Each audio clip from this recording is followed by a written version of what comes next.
Hello there, welcome to the Saroy channel and welcome to my Omnibus series. I've got so many of these omnibuses that are going to come out so that you'll be able to listen to an hour's worth of stories, which I know you're going to love. You know, the thing is that telling stories is such a fine art, and it's something that was practiced hundreds of years ago when people didn't have the technology that we have today. And everyone would gather around the fire and listen to a wonderful story.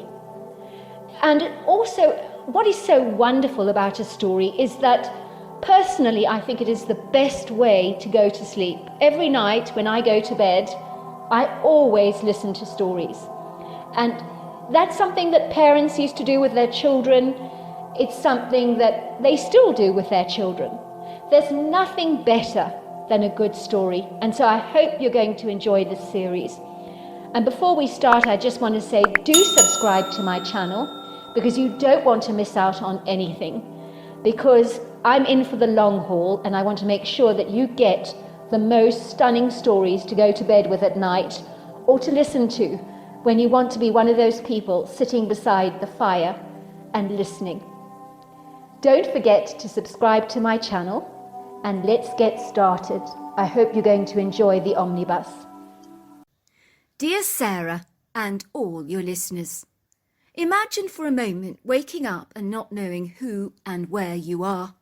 And when you look at your own face in the mirror, you're astonished and confused because the face that stares back at you is so unfamiliar. For a second, you believe that you're looking at somebody else. It has to be someone else. And when you realise you're looking at your own face, which seems like a stranger or imposter, it's exceedingly disturbing. That was indeed my horrific experience when I woke up in a hospital ward in the summer of 1963. The nurses and the doctors were so thrilled to see me finally awake. They were running around me frantically, and I remember feeling very befuddled, muddled and disorientated, and it wasn't a good experience at all. Why was I in hospital, I wondered, and what on earth was all this outrageous fuss about? "Move away," said one of the doctors to the nurses, who were crowding around me excitedly, saying, "Our patient's awake! She's awake! She's awake! Doc, she's awake!" The doctor moved towards the side of my bed.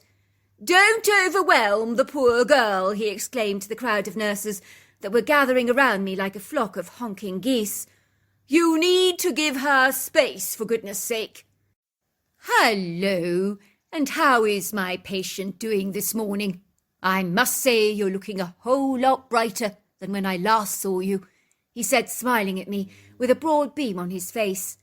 I knew he was a doctor because he was wearing a white jacket with a stethoscope hanging over his shoulders, and he had a kindly bedside manner, which I found very reassuring. What on earth was I doing here in the hospital, I kept wondering to myself, and why were so many people gathered around me, watching me, as if I was some kind of spectacle or attraction you would find at the zoo? "I'm Dr. Wayne Fitzpatrick," said the man. "How are you feeling this morning?" "I'm not actually sure," I said. "Have I been in some kind of accident?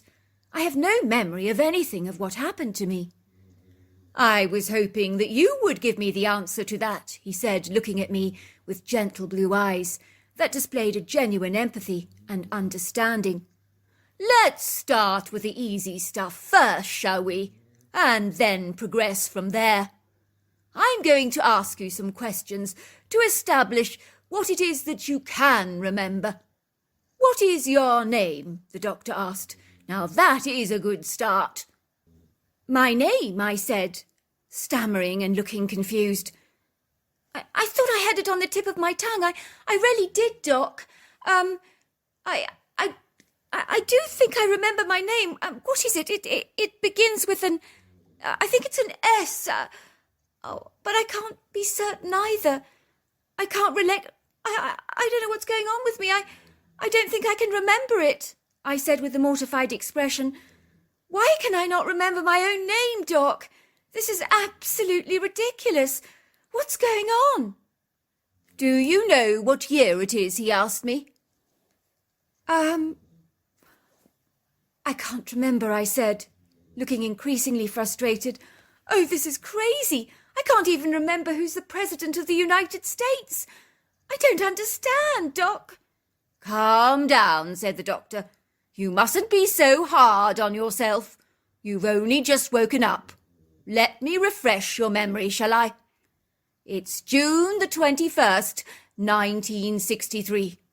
And the President is Lyndon Baines Johnson. Does that bring back any memories? No. It doesn't sound familiar at all, Doctor. Well, you're a mystery patient here, in Washington State. You were found wandering in the middle of the road in a nightgown, with blood running down your face, and a huge open gash on your head. Now it appears that someone hit you exceedingly hard, which has caused you memory loss. Can you remember anything at all? Do you know who might have hurt you? And what form of weapon they used to hit you with? The tears poured down my cheeks. Doc, I said, I can't even remember my own name. How can I remember that? Is something going on with my brain? You are suffering from amnesia. It's not uncommon with head injuries like yours. But at this stage we cannot determine whether your memory has been permanently affected or not. We can only hope and pray that it's a temporary condition that will eventually pass. You did sustain some very serious bruising to the brain, and we have run a series of tests, but the trouble is it's way too early to establish your long-term prognosis. It could go either way. Are you saying that I may never be able to remember again? I asked. I'm not sure it'll come to that, said the doctor. I do think it exceedingly unlikely. The body is a remarkable healer. I've seen miracles, believe me, I have. Doctor, I exclaimed, you don't get it, do you? I can't remember a single thing. How would you feel if you were me? I'm really, really scared. Rest assured, said the doctor, patting me gently on the shoulder. When your parents finally come forward, they may have a greater idea as to what happened to you. They can fill in the missing blanks. They must already be making inquiries at the police station, I imagine, and filing a missing persons report. You'll be glad to know we've informed the police and the authorities that you're in the hospital, so I'm sure we will find out your name soon enough. Parents, I said, looking bewildered. I have parents. Doc, I don't even remember that, I said, grabbing him by the arm and squeezing it so hard. I'm scared. I'm really scared. I don't understand why my mind is so blank. Look, said the doctor, regarding me kindly. There is no reason why you shouldn't make a full recovery. But as I keep telling you, the body takes a long time to heal. Remember, your brain has been very badly bruised, so you need to recruit patience and a little faith. I have a positive feeling in my gut. You're going to be just fine, he said, giving me a big wink. After that, I must have fallen into a deep sleep, and I was awoken to the sound of hushed, excited voices that were deliberately trying to be very quiet. I kept my eyes closed, pretending to be fast asleep, while I secretly eavesdropped in on the conversation. I wanted to establish if there was anything about my peculiar, outlandish condition that was being kept secret from me. Oh my, I've been so worried, said the woman. We woke up in the morning and we couldn't find her anywhere. She had disappeared from the house and had left the front door wide open.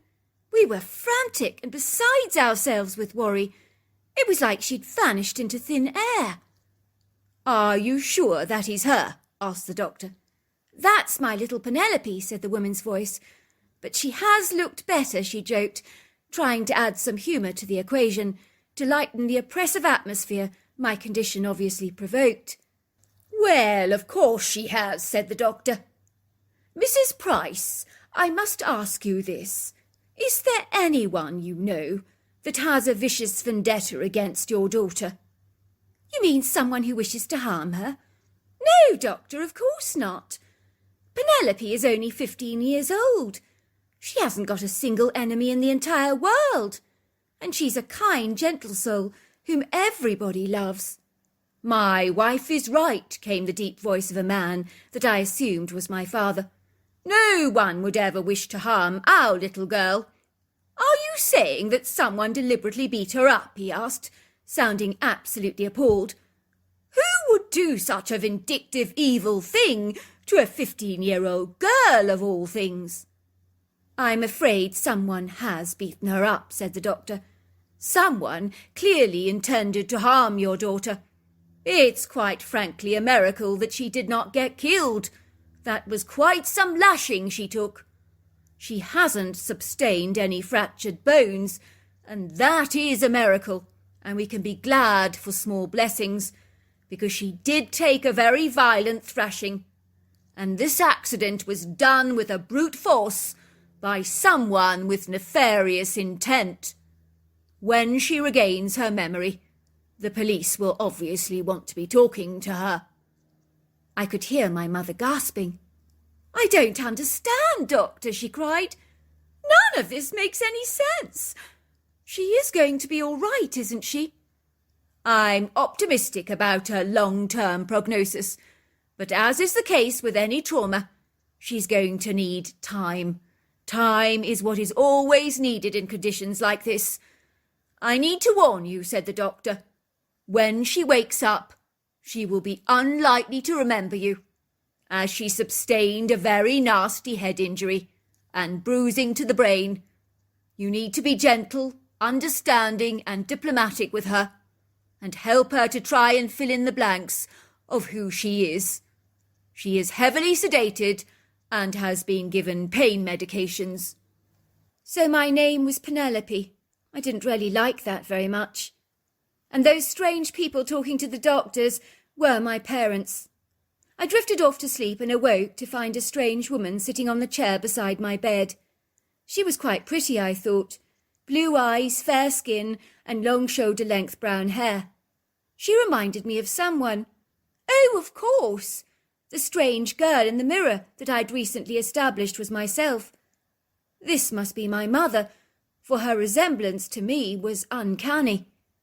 "Oh, Penelope," said my mother, leaning over to give me a big kiss on the cheek. "You gave your father and I a very big scare. How are you feeling, sweetheart? I must admit, you do look a sorry sight." "I feel stiff and sore," I said, and very, very confused.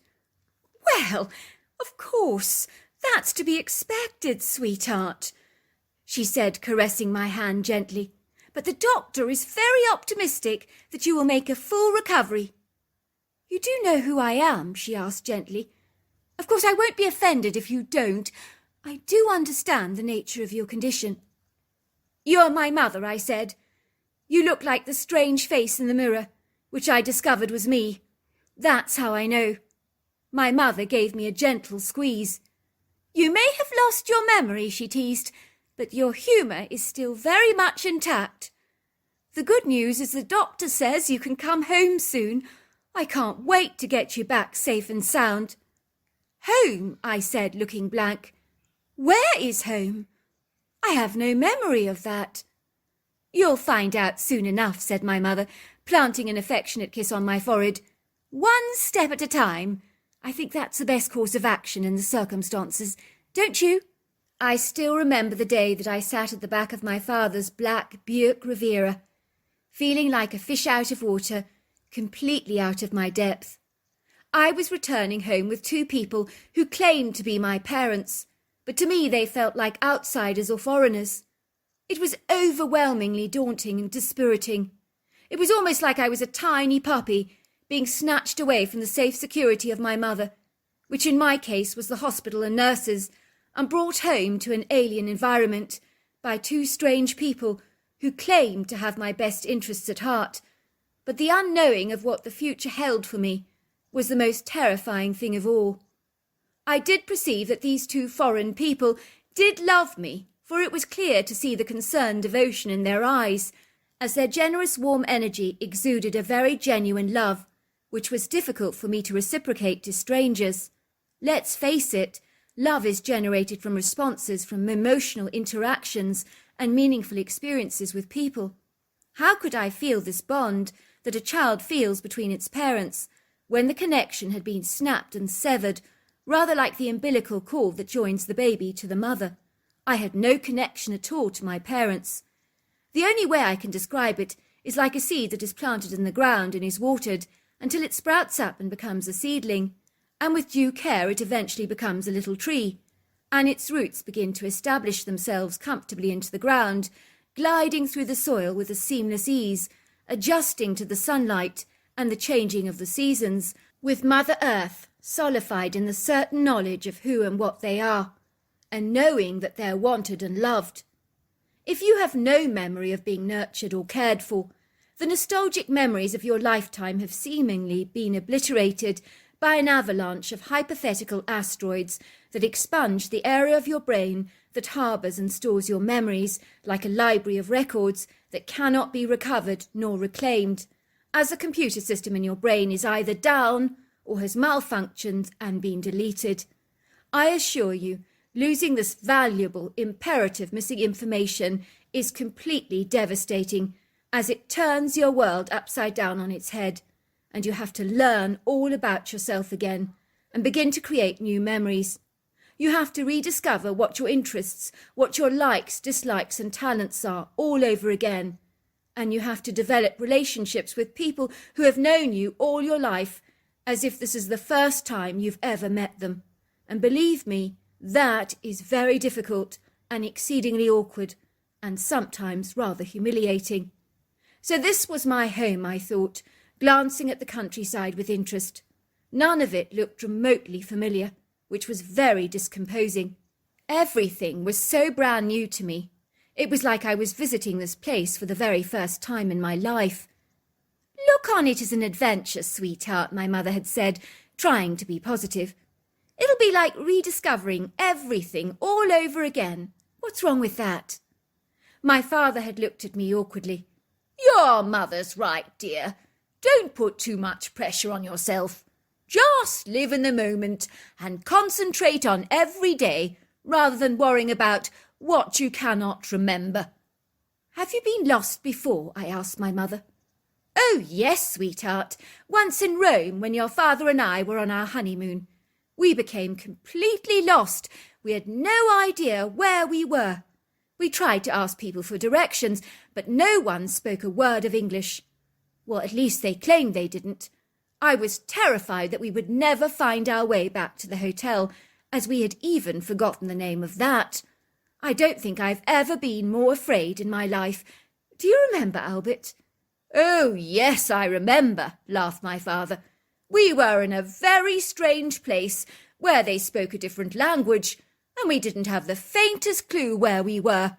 It was not a pleasant experience by any manner of means, and the people we encountered, they didn't go out of their way to be very helpful." "Well, that feeling of terror you experienced in Rome, that is what I feel all the time, completely and utterly lost." My parents glanced at each other with aggrieved, overwrought expressions on their faces. I could sense they felt helpless about my situation. "No one said this was going to be easy, sweetheart. If I could, I would change places with you in a heartbeat," said my mother. "It is going to be taxing and gruelling and tiresome on the all of us, much like a laborious uphill journey that we have to embark upon together. But you must remember, we're in this as a team, and that you are perfectly safe at home, and that we love you very much. And that's all that counts when push comes to shove." "Your mother's right, sweetheart. But we'll do our level best to fill in all the blanks for you, with photographs and videos from the past. I'm sure it might help you."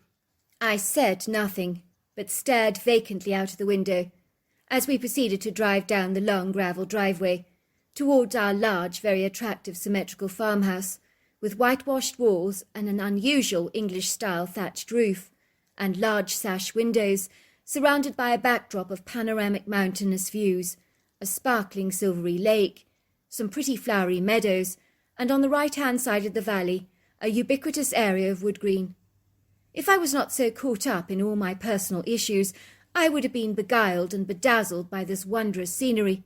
But sadly, that was not the case on this momentous occasion. How I got through the next few months, I will never know, as adjusting to life was almost certainly onerous, problematic, and exceedingly troublesome. It was like having to learn to read and write all over again. There were times when I didn't want to wake up in the morning, as a challenging day that lay ahead of me seemed momentous, overwhelming, and exceedingly daunting.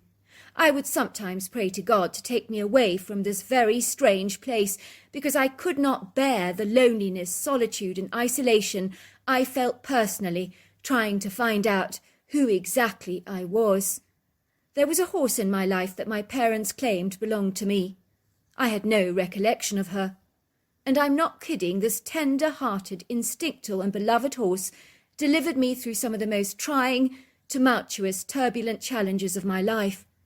Her name was Cinnabar, and from day one I connected with her.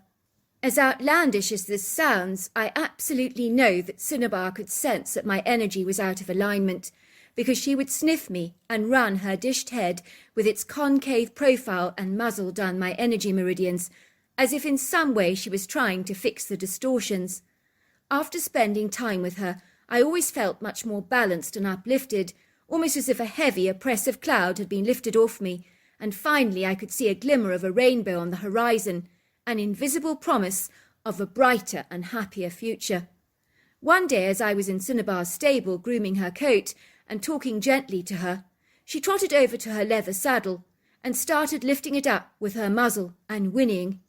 I could immediately sense that she wanted to go out for a ride. It was strikingly odd, for indeed she had never displayed this level of enthusiasm before. Not that she doesn't enjoy going out for a ride, of course. I wanted to make her happy, so we quickly trotted out of the farm gate, down some of those quaint country roads, lined with Douglas firs, ponderosa pines and spruce trees, and eventually down some well-known horse trails in the area that Cinnabar knew well, that were surrounded by acres of verdant green countryside. All of a sudden, the weather shifted, which isn't uncommon in Washington state, but this transformation was swift and instantaneous, and I could tell a dangerous storm was brewing. The portentous clouds became inauspiciously dark, the sky gloomy and oppressive, and I could hear the terrifying distant booms and crashes of violent thunder that was so ear-piercingly loud it literally caused me to shake in my boots.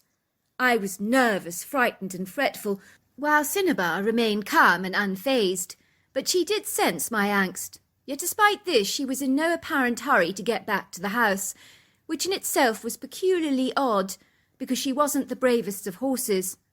All of a sudden the baleful clouds burst open at the seams, and the rain came belting down in torrents, and I knew I needed to get back fast, as across the smouldering dark sky I could see the illuminations of the jagged yellow zigzags of lightning striking the horizon in a sinister, threatening display of perilous-looking fireworks, looming far too close for comfort.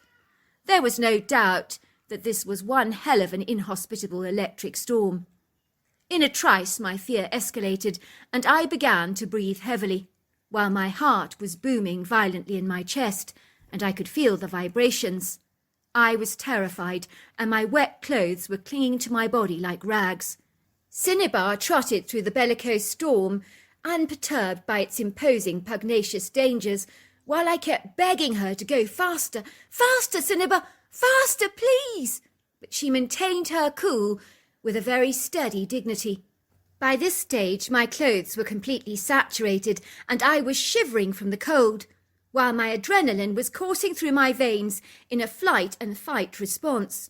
For this dreadful storm was indeed the galvanic predator that was pursuing me from the clouds, that could strike me down at any given time.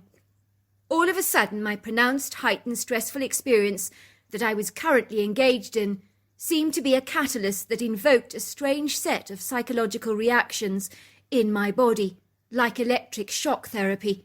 The only way I can describe it to you is like an axe breaking down the area of my brain that had been shut and walled off for so long. And now I had access to the library of my mind, and the memories just came flooding back, not just in little bits, but all at once. And I was like a kid in a candy store, wanting to remember absolutely everything. My fear transformed into excitement, and after placing Cinnabar in her stable, I raced back to the house, almost slipping over the flagstones in the process, as such was the level of my haste and enthusiasm. "Look at the state of you," said my mother. "You're soaking wet. Get out of those clothes at once before you freeze half to death. Whatever in God's name induced you to go riding in weather like this?" "Mum," I said, a huge beam growing over my face, while my sopping clothes began to create pools of water on the floor. "I can remember, Mum, I can remember everything. It's all coming back to me." "You can remember what? What can you remember?" asked my mother, looking perturbed. "Well, I know that I love you and Dad. I know about Teddy Bear, you know, the one you brought me when I was 6 years old, the huge one, the one with the green eyes. And I remember holidays abroad. I remember the thing you bought me last June for my birthday. I can recall everything. It's like a tsunami of memories. It's all just come flooding back, all at once." "That is odd," said my mother. "I never imagined your memory would come back in a whirlwind. It's not usually the case. That is extraordinary and miraculous." My mother took me into her arms, and we both embraced and began to cry tears of joy, relief and hope. It was wonderful to know that the woman holding me in my arms was no longer a stranger, but one of my very best friends. So now I've reached the pinnacle point of my story, when things get very interesting indeed, as my memory can unravel the mystery of the missing pieces of the puzzle that had confounded so many, including myself. You're probably officiously speculating as to why I was wandering around aimlessly on a road in the middle of the night, with blood running down my face, completely oblivious to who or where I was. Well, this is the memory of that extraordinary night, directly from the horse's mouth herself, for I do indeed remember the details with a vivid clarity of note. I have always loved being close to nature, and a few weeks before the strange incident, I occasionally took a walk in our wood green, that is a resplendent oasis of statuesque trees and open trails, all carpeted in lacy ferns with boulders and rocky outcrops swathed in luxurious green velvety moss. Not to mention, there's an abundance of indigenous wildlife. For me, this spectacularly beautiful place was always a personal sanctuary, where I could empty my mind of all the stresses of school life. One day I got this inordinate, prodigious feeling that I was being watched. It wasn't a menacing experience by any manner of means, but more a sense that a naughty kid was spying on me, that was desirous of my attention, but was rather shy. I shrugged off this pervasive impression. However, when I retired to bed every night, I always left my curtains drawn wide because I liked the sun streaming in through the room in the early morning hours. I happened to be a very deep sleeper, and I would often awaken to see a strange dark face staring at me through the window. I wasn't scared, as truly I believed the face was embroiled in the fabric and drama of my dreams. When I discovered strange anomalous things left for me on my window-sill, like pretty stones, feathers and birds' nest, I couldn't fathom where on earth they came from. One night I set my alarm for 1 o'clock in the morning and awoke with a start, as that alarm clock of mine could waken the dead. Damn, I thought, switching the horrible thing off. What was I thinking, waking myself up in the middle of the night like this? And that was when I sensed this friendly presence and discerned the rather obscure dark face studying me through the window that seemed to be smiling at me, although the eyes appeared to exude a red eyeshine that was rather intimidating. But I knew I wasn't dreaming, so I switched my bedside light on to see the stranger more clearly. I noticed he was indicating for me to follow him. I wasn't afraid, more inquisitive and intrigued, with a heightened sense of curiosity. So I tiptoed out of the house in my gown and slippers, armed with my flashlight, to see what this creature actually was. I beheld the towering dark silhouette, and it was standing yards away from me, beckoning me. And I walked towards him, seeing him clearly in the dusky darkness through the light of my torch, heightened still further by the soft ethereal luminescence of the full moon. I perceived that to most people this outlandish, curious creature would have been terrifying, even demonical if you like, so much so that they would have run for their lives, but not me. All my life I had been very intuitive and extremely sensitive to energy, quick to pick up negative and positive vibrations. This creature reminded me of an 8-foot teddy bear my parents brought me once when I was a little girl. It was easily as tall and as wide, and was covered in long flowing dark hair. The creature's eyes were so kind, and that really got my attention, and the energy he exuded was unconditionally loving, to such an extent that it almost seemed angelic, as outlandish and incongruous as that may sound. The critter beckoned to me with his overlong arms to follow him directly into the woods, which I did without any hesitation, until finally we stood next to a very old oak tree that I'm rather familiar with. He began to talk excitedly all at once, as if he couldn't contain his rising level of exuberance. He spoke in a very distinctive native tongue, with words I could not comprehend. But let's just be clear about one thing. He spoke in an eloquent word, in a dialect that I'm not acquainted with, using clicks and passionate effusive gestures with his hands. But it was very definitely a language. I watched as the creature put his hand into the hollow tree trunk and pulled out the most exquisite turquoise stone that sparkled like a jewel. To date, I have never ever seen a stone like that before, and I doubt I ever will again, for its brilliance, magnificence, and luminescence was beyond question. But what it was, I cannot imagine. With the sparkling like diamond jewel in his hands, we both admired it together, and he was making it quite clear he wanted me to have this stone, which from my part was astonishing. I did not know how to react to such a generous offer, so I impulsively gave him a warm hug, as so immense was my delight and gratitude. He kept chattering and pointing to the stone, and I knew he was telling me the story about how it was found, but I wish I could understand what he was saying. But truly I felt as if I was in the presence of a really good friend. I can only describe him as being one of the warmest, kindest beings that I have ever had the pleasure to meet, and I stand on that today, as his generosity was unquestionable. All of a sudden, something colossal came thundering and bolting through the undergrowth like an ungainly elephant in musk, and it was in full charge. I say that because the energy it exuded was pernicious, caustic, menacious, and predatory. I could sense it wanted to kill me, and I'm in no doubt about that, because the malevolent look in her eyes turned my blood to ice and caused my skin to crawl. I could see this licentious, sadistic creature was female, with pert breasts and an uncannily similar appearance to my friend, only much smaller in size, but everything about her was demonical. I was absolutely petrified, and my heart began to race at 100 miles an hour, and my forehead began to sweat profusely. The hostile female kept pointing to me accusingly, and she was screaming blue murder at the male. It truly was like listening to two people in a foreign language engaging in a mighty brawl or lengthy altercation. I couldn't comprehend a word of it.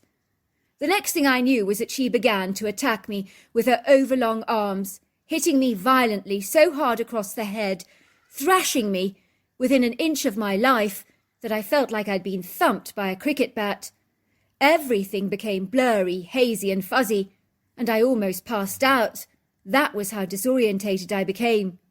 I could see the female had grabbed the precious jewel that had dropped to the ground during the brief altercation. I watched in amazement as she put the jewel in her mouth and swallowed it. It was clear she was intent on keeping it. She drew back her lips and began to growl at me ferociously.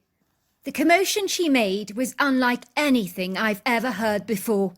It sounded like 3 lions growling at me in unison, rather than one. I will never forget the terror of that growl. It was unlike anything I've heard before.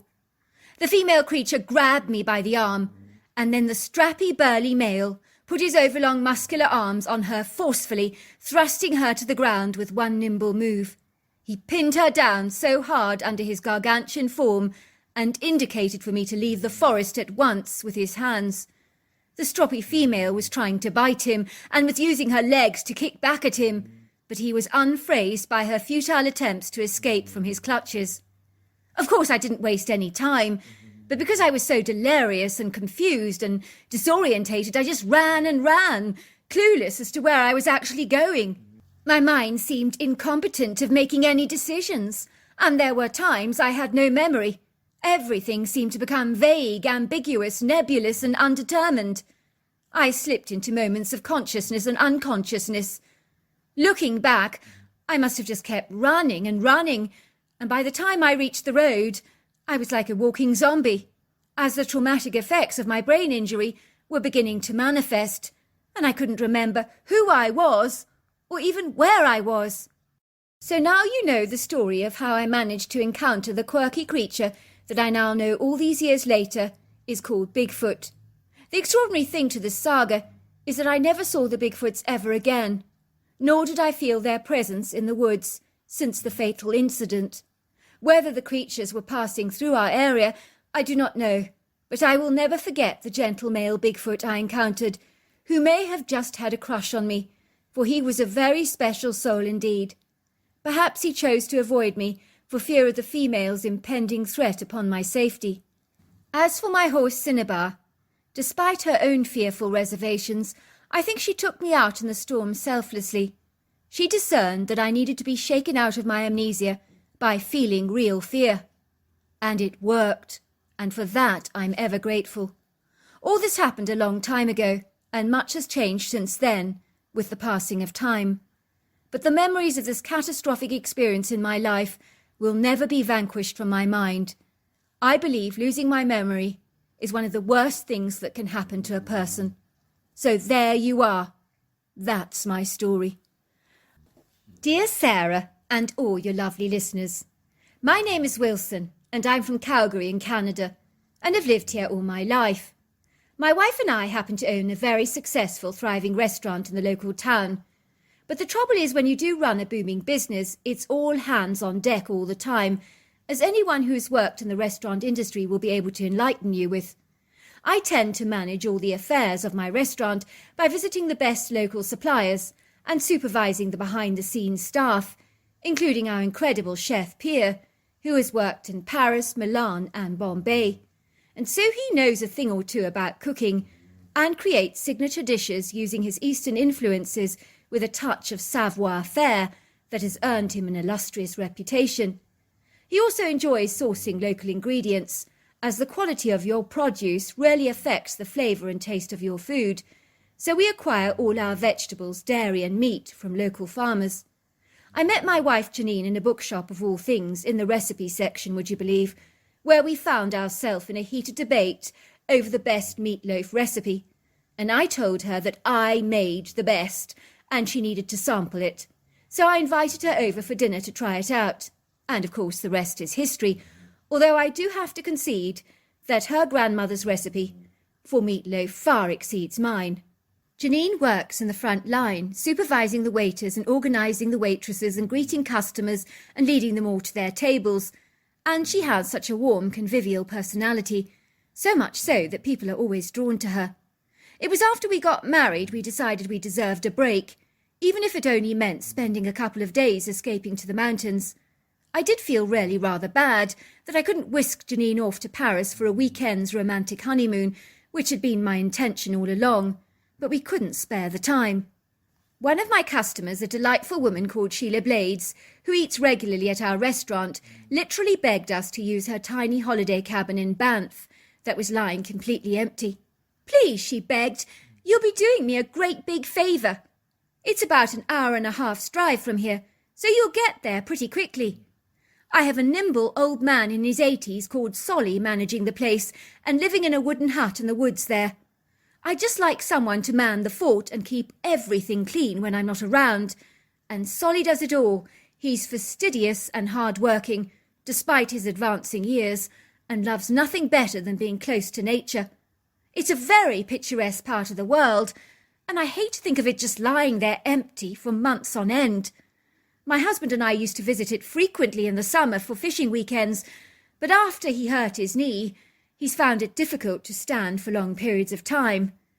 It's fully equipped, but you will need to bring your own food, and perfect at this time of the year, because like Calgary, it's warm and dry, and the autumn colours are exquisite. But don't get me wrong, at night it can be very chilly. If you're sure, I said, I would be delighted to accept your kind offer. It's open to you any time, she said, generously opening her handbag and pulling out the cabin keys, and then a piece of paper to draw a map on for me. How long have you had the cabin? I asked curiously. Oh, it's been in our family for over 3 generations, she said.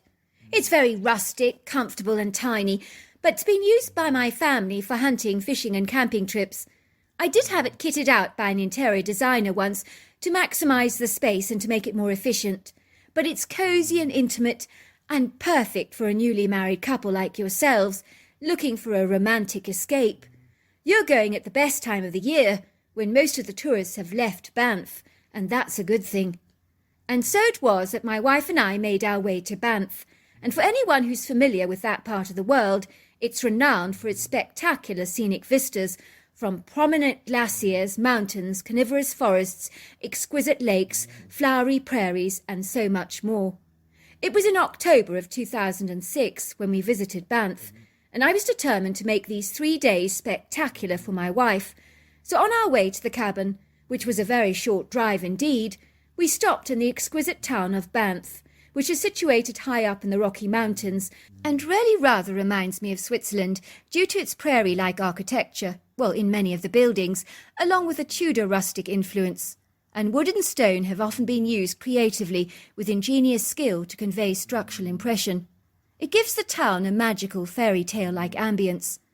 We stopped for a bite to eat at a Greek restaurant that they call Balcom, that had been in Banff since the beginning of World War II, and we ate the most exquisite melt-in-the-mouth deep-fried cheese balls and some saganati, which is breaded sheep's cheese, that they light up with brandy at the table, and it was served with pitta and tomato and onion salsa, and was absolutely delicious. We then stocked up on supplies, including delicious homemade granola bars, and off we went. It wasn't long before my Jeep Wrangler was jolting down some pretty dodgy roads that were clearly not designed for comfort in mind, for they were rugged, rocky, precipitous, and the journey was very bumpy. But before long we entered an open cattle gate and drove down a gravel drive towards a very attractive tiny wooden cabin that was much smaller than I'd even envisaged, but still in remarkably good condition, made from very old wooden timber beams.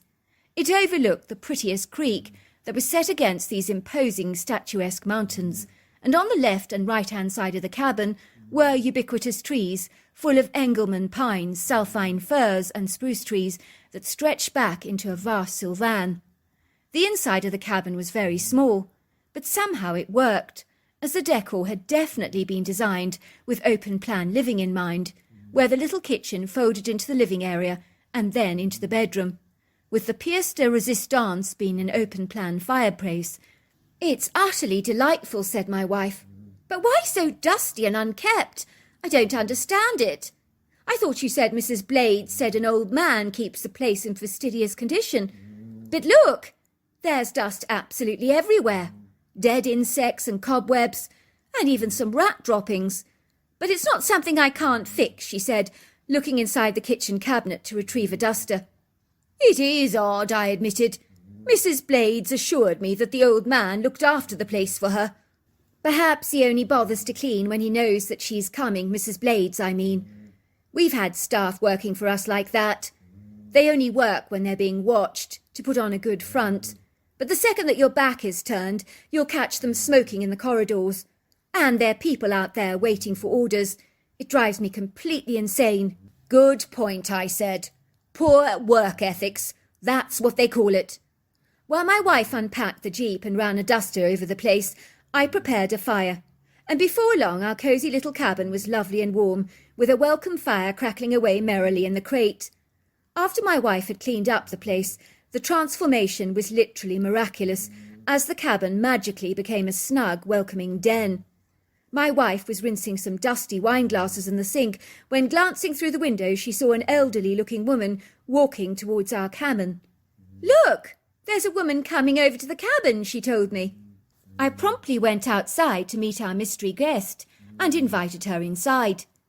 "Ooh, this is lovely," she said, ambling towards the fire to warm herself up. I could tell she was in her late 70s, with very fine wrinkled skin, short curly grey hair, and pale blue eyes. She appeared rather flustered and discomposed, but I thought it was due to her invigorating walk. It never occurred to me that she was secretly stressing out a little and rather anxious about our rendezvous. "It's getting so chilly at night these days," she said. "You can feel the weather's definitely changing, and summer's long since over. But during the day you can't complain, because the weather's very pleasant. Besides, autumn is my favourite time of the year. I just love the rich, vibrant yellows and reds of all the trees, not to mention many of the tourists have gone by now. But don't let the shopkeepers hear me say that. The tourism industry is so good. But I do like it when they go home. I'm not going to lie about that." "I can understand that," I said. "Banff is a magnificent mountain town. Sorry, can I offer you a glass of wine?" "Wouldn't say no," said the woman. "I've had a wee bit of a long walk up here, and I'm a bit out of breath. At my age, my bones are beginning to ache." I watched her sitting down on the couch next to the fire, and noted she appeared weary, fatigued, and somewhat, as I said, out of breath. I secretly wondered why she'd taken the trouble to walk all this way to visit us at the cabin. "Sorry," I said. "I didn't catch your name." "Oh, I do apologise. How awfully rude of me," she said. "Do mind my appalling manners. I'm Edith Harrison. I'm Solomon's younger sister. Well, he's known as Solly, really. You know, the man that lives out here in the woods and is supposed to take care of the place." "Oh, yes. We were informed about his presence here, but I must admit I haven't seen him yet," I said. "Well, I'm afraid he's never coming back. Never to work here," she said, looking at me with wide, earnest eyes. "Never." "Oh dear," I said. "I do hope he's all right. We're only here for 3 days, so we can manage perfectly without his help. We will be absolutely fine." "That's what concerns me," said the woman, taking a big gulp of her wine and staring at us awkwardly. "Will you be fine? That is the big question." "Sorry," I said. "I'm not sure exactly what you're talking about." "There's something malevolent living in the woods," whispered Edith. "Something Herculean in size and atrociously evil. It floats on 2 powerful legs, with the face of a man and the body of a demonical beast, covered from head to toe with hair, so bewitchingly black that it's almost blue in colour, and its evil, haunting eyes are as red as traffic lights."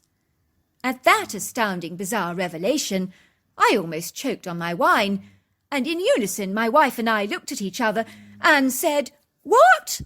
"I know you're going to think I'm very silly. You're going to think I'm an overwrought old woman that has lost her marbles, and believe me, I can really understand that. But I've known Solly all my life, and he's never lied a day in his life since he was a youngster. He has hunted, trapped, and even worked as a tree feller in those woods, and he knows them like the back of his hands. What he saw that night was real, and it was a monstrous humanoid being of some kind." "It might help," said my wife, "if you could explain exactly what happened to Solly that night." "Well, I arrived home to my cottage after my shift at the bakery, and I found Solly sitting on my front porch, staring blankly into space with fixed eyes. It was like he was completely spaced out and barely even noticed me. I had no idea what had happened and what he was doing at my place, but I brought him into the kitchen, and he continued to just stare vacantly with glazed eyes, rather like a dead fish. It scared the hell out of me to see him like this. His outlandish behaviour was so unusual for him, so I called out the doctor, and after checking his vitals and running some routine blood tests, the doctors assured me that nothing was wrong with him. He believed that Solly was suffering from post-traumatic stress disorder and promptly prescribed some sedatives for him, and recommended some hypnotherapy, which he believed could work wonders, but I have not actually tried that protocol yet." My wife gasped. "Poor Solly! How long was he like that for?" "Easily over 4 weeks, and what you need to understand about Solly is that he doesn't scare easily. So what happened to him must have been absolutely horrifying. Anyway, one night I awoke to Solly screaming, "No, no, no, please don't kill me, no, no," as if he was having a bad, discomposing nightmare. And he seemed to be fighting off something in his sleep. He was writhing, tossing and turning, and his whole body was literally soaked with sweat. I remember shaking him so hard to wake him up from his sleep, and I asked him what the heck was going on. He was very reluctant to tell me his story, and begged me never to tell a living soul what I'm about to tell you now. Did he remember everything? I asked. That's the problem with trauma, said Edith. It's all the remembering and reliving the events over and over again in your mind. It's completely soul-destroying, and it happens to soldiers of wars, victims of abuse, catastrophic accidents, and, of course, heinous duplicitous crimes. If these poor people could forget, their troubles would be over in seconds. It's the remembering that's the big problem. Very eloquently put, Edith, if I may say, I said. So what did happen to your brother? Well, I think it was about 12:30 at night. It must have been over 5 weeks ago. It was on a Friday. Solly was awoken to the most god-awful scream that he said was so terrifying because it sounded like a woman being attacked. But he sensed that that indeed was not the case, for he knows the sounds of the wood very well. He said the scream sounded like haunting and disembodied, almost as if it was paranormal. He said he couldn't comprehend such a sound, but he does know that Canada geese have been known to make some pretty scary noises, so he dismissed it out of hand. But all of a sudden he heard violent crashing sounds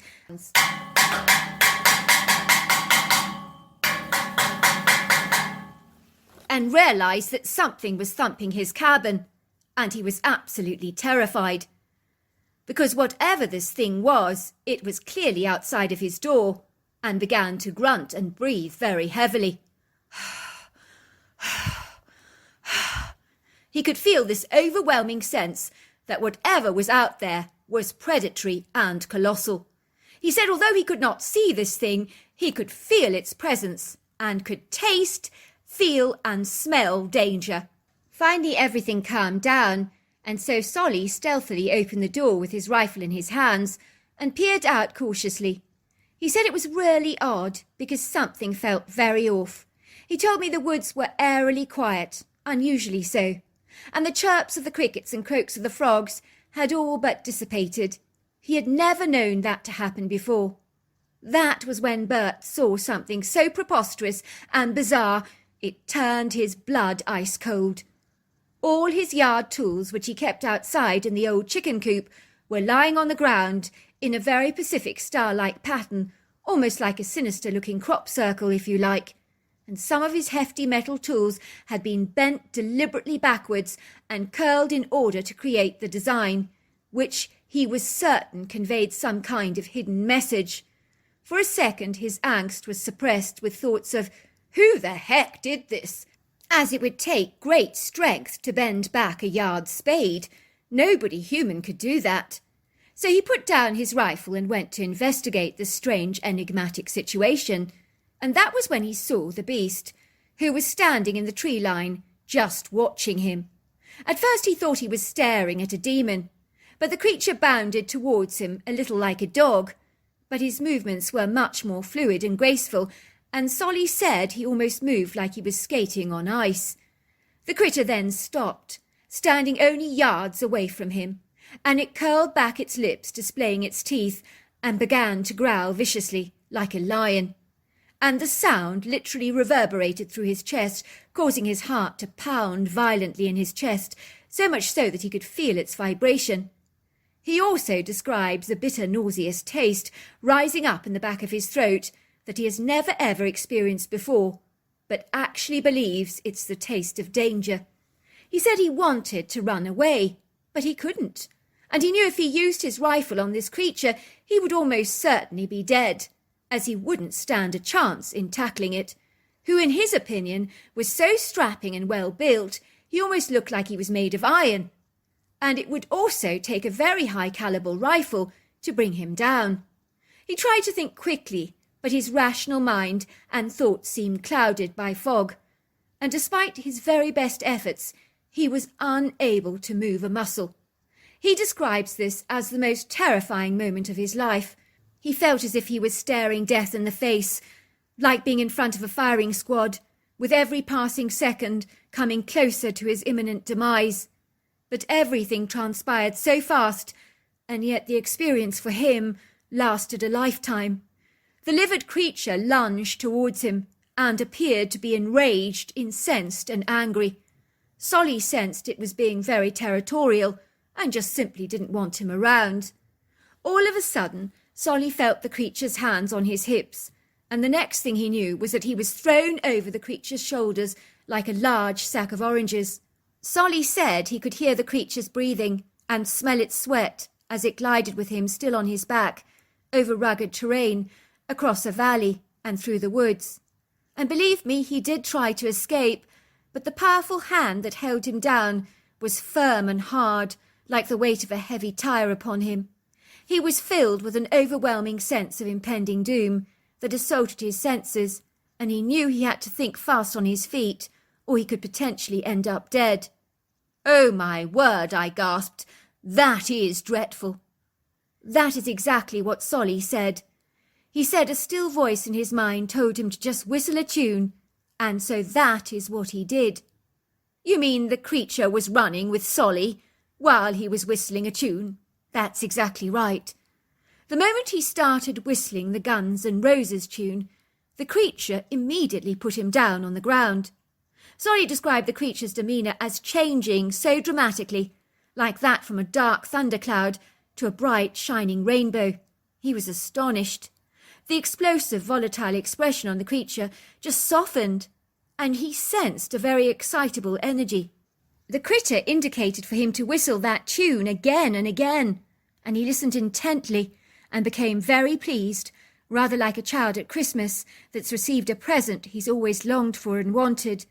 The creature in seconds forgot his anger, which subsided and collapsed very fast like a cake from the oven that flops.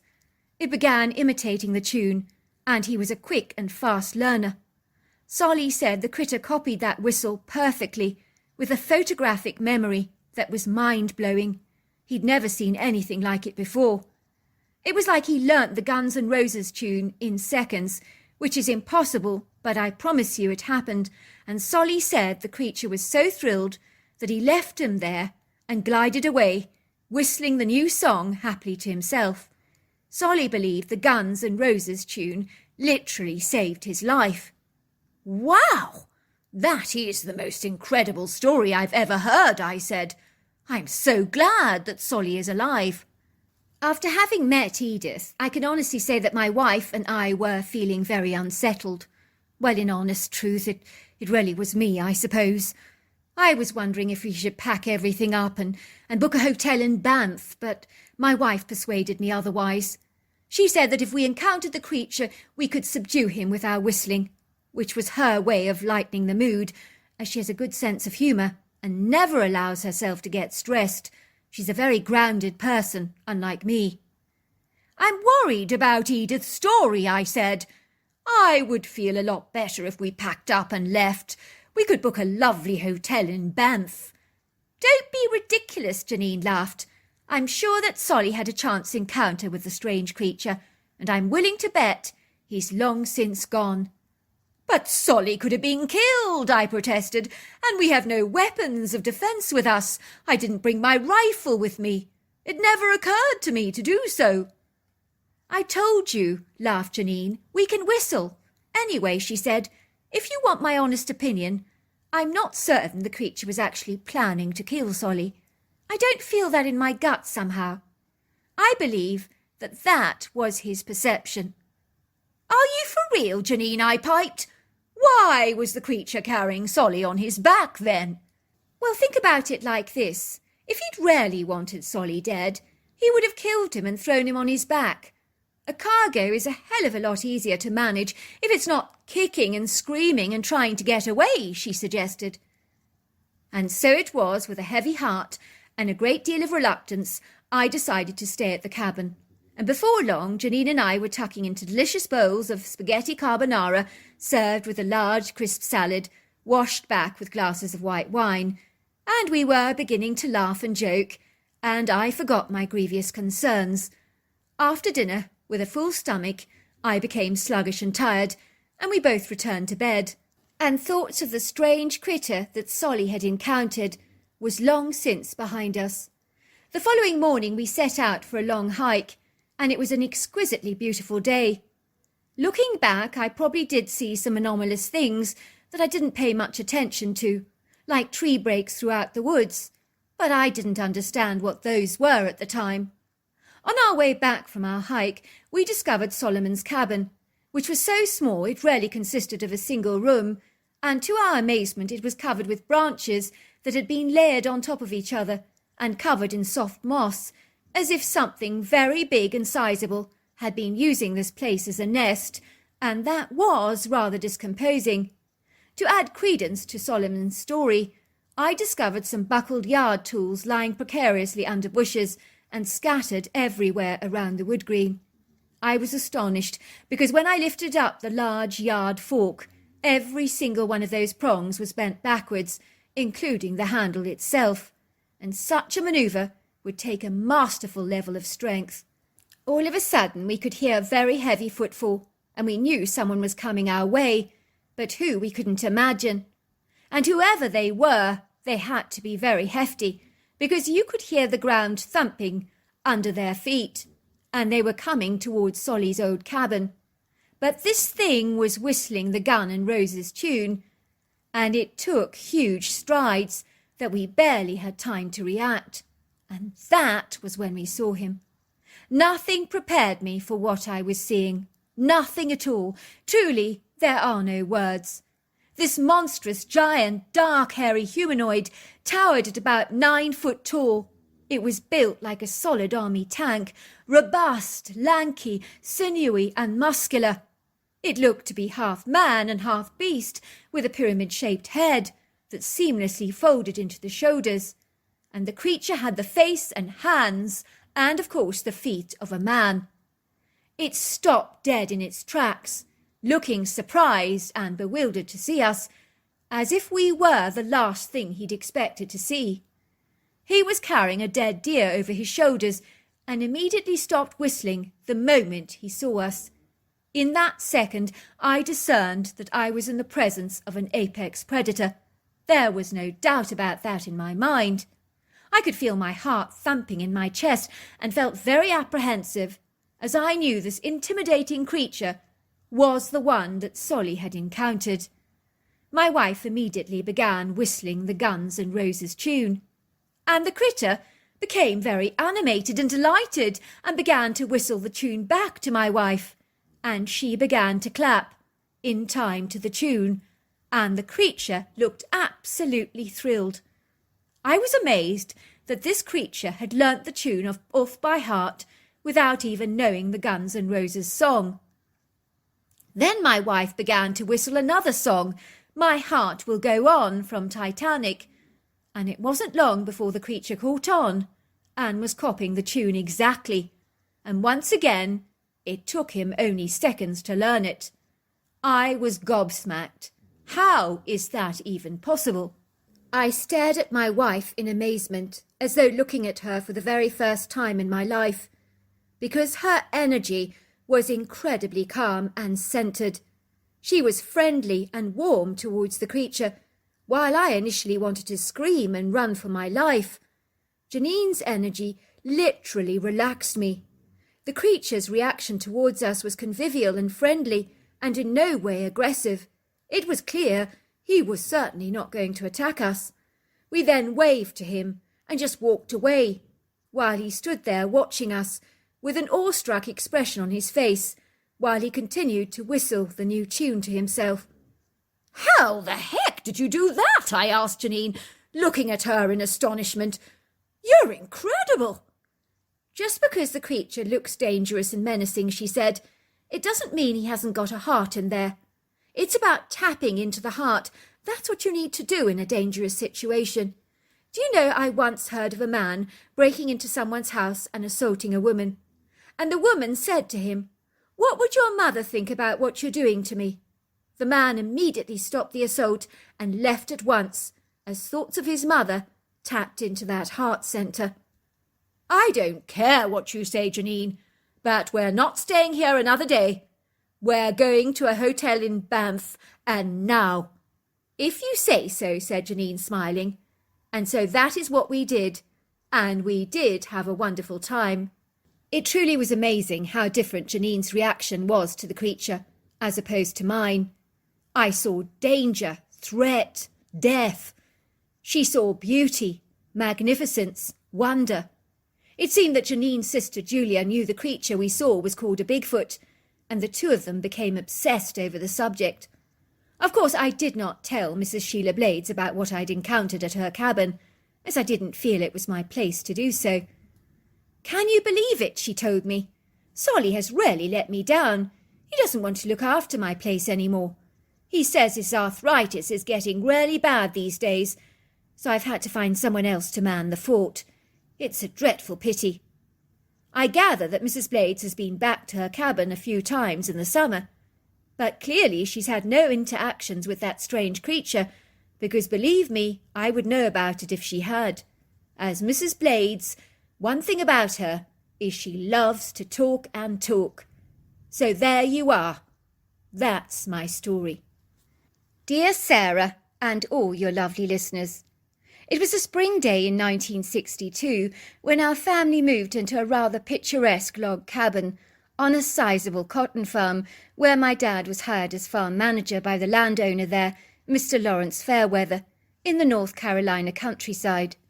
Our whimsical, enchanting cottage was given to us as one of the perks of the job, as my father was replacing the old farm manager, who had become rather hard of hearing and had developed chronic arthritis, so he had taken early retirement with his family and promptly moved to a nearby local town. My dad was fortunate to get the job out of several dozen applicants, and the landowner had promptly chosen him because of his great sense of humour, his nimble agility and physical fitness, as he said he couldn't abide people with hangdog faces who always looked miserable working on his farm. "Cotton has come a long way," he told my father, while lighting up his pipe and blowing out a stream of pungent smoke. "We have overcome many of the hurdles with the crops in recent years. Better irrigation systems and fertilizers, along with seeds that resist the dreaded boll weevil. Oh, it used to cause so much devastation for many of my predecessors before me.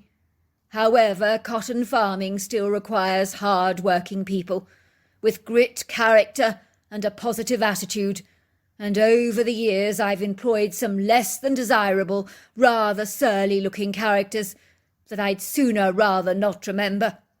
I need someone in charge of the work team with a sense of humour and a good mental attitude that demands respect. And so, yes, I think you'll do very nicely indeed." The wooden cabin was situated at the far end of the farm, close to a large railway track that ran through the countryside. On the left-hand side of our cabin was a very sizable wood green that went back for many miles, and was full of lovely mature statuesque red maples, oaks and tulip trees. Sometimes the trains that went by our home were carrying cargo like coal, and other times passengers. I was about 10 years old when we moved into our charming cottage that was made from 100-year-old timber beams and had so much character. I remember how excited we were to live in such an idyllic part of the world that was so picturesque and tranquil, apart from when the trains went by, because they could cause the windows of the cabin to rattle and shake. The sound of a high-pitched strident horn or shrill whistle blowing could be heard for miles around, and it could make quite an ear-piercing, raucous commotion. After a while our family got used to the chew, chug or chuff or chugging sounds, if you like, of the train at night, and I began to rather enjoy hearing it going by. It was like a reassuring, soothing, comforting sound to me that still brings nostalgic memories of my youth back to me today. As children we loved watching the trains going by, especially when they contained passengers, and my two younger sisters and I would sit on the top of the verdant hilly embankment several feet away from the approaching train, and we would wave at the seated passengers with our handkerchiefs, and the occupants would often wave back at us, sometimes looking at us over the paper or a book that they were reading, with big amused smiles on their faces. I was the older brother, and so I considered it my responsibility to take care of my younger female siblings, but that did not mean that I didn't encourage them to do stupid things like playing on the tracks only moments before a train was coming our way, as we so enjoyed playing some of those dicey, risky games that if my mother had known about them would have seriously given her pause for thought, and she would have been none too pleased with us. As kids, we didn't care about doing dangerous things because we always believed somehow we were invincible. Looking back, the most terrifying game we ever played was lying back on the tracks moments before the train came by, which we thought was hysterically funny. We didn't realise how foolish we were being. I would sometimes hear the driver cursing us, "Those bloody children again!" He would wave his fists at us indignantly and shout out, "You could have been killed! Don't play on the rails, you kids! Next time I might mow you down!" One day I got the brilliant novel idea to paint large signs on hefty pieces of cardboard with bright colourful capital letters to lift up to all the passengers to read, like "Have a great day." And they appeared to love those signs and were very responsive to them. Every day we would make a completely different sign with a brand new message, and everyone would look up from their newspapers to read our messages, and they would wave and blow kisses at us. There was an old man in the passenger train that wore spectacles and a bright red scarf, who was always highly amused by us, and he would lift up a large piece of cardboard with the words painted in blue that said, "You kids have a great day too." We were thrilled to get that message from him. For some reason, because of the curve in the railway track, some of the trains slowed down on that turning, as in the past it had presented a few challenges. One time a couple of trains had been derailed on that part of the track, and on one occasion a ton of coal had fallen off one of the carts by accident, and we had collected it all for the winter months, and had enjoyed the benefits of free coal. As a safety precaution, the trains tended to slow down there, which was great for us as kids, because we got a better view of the passengers. Sometimes we would watch trains carrying freight, or even open carriages piled high with heaps of black coal. But for us, those trains were far less exciting. On one glorious summer's day, that all changed, however, for us, quite significantly, and the trains carrying coal became the ones that held the most interest and appeal. For it would seem that this train would on occasion be carrying a very unusual passenger, of the likes that none of us had ever seen before. And for us this strange, incongruous, outlandish being was infinitely more exciting than the President of the United States, or the Queen of England herself, if they were to get off the train, that is. "What's that?" said my sister Julia, who was about 9 years old at the time, and was pointing towards a pile of coal on the 6th carriage as the train began to approach us. We could see something black, tall and wide, rising from the heap of coal, rather like a dark, solid, ghostly shadow, which really was quite discomposing.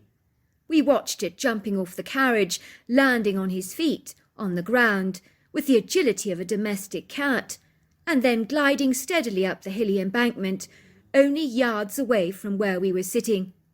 On seeing us, he stood very still and stopped for a moment, regarding us through his deep-set dark eyes that looked really rather kind, but with an expression of bewilderment on his dark, leathery, human-like face, as if to say, "What are you doing here?" when we were all thinking exactly the same thing. What on earth was this strange, idiosyncratic being, I wondered privately to myself, for never in all my born days had I ever seen such an eccentric, quirky-looking creature like this before, and I couldn't fathom what it was. It looked human, but it certainly wasn't fully human, and it was large and stocky like a bear, but this was no bear, for it stood up like a man, very straight, towering at about 8 foot tall, with a very sizable large-barreled chest, and strapping shoulders, overlong arms that hung below the knees, and powerful short stocky legs. I also discerned that the head was like that of a pyramid shape that you often see in the ape species, and I did not discern a neck at all, but the face was so incredibly human it was almost uncanny. The hair on this creature was blacker than the blackest black, and was so black it was almost blue, and it was 4 inches long and shaggy. The fantastical creature stared at us for a moment, and his treacle-brown eyes were curious, kind and congenial. We didn't detect any signs of animosity or aggression from him. Should we have been scared? Most certainly.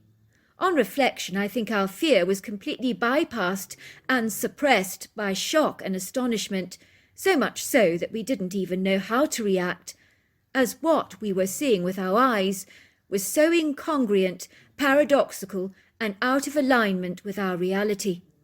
Even after the creature had glided away and disappeared into the heart of the woods, my sister Julia looked at me and said, "Hank, did we actually see that?" I nodded. We really did see that, I assured her.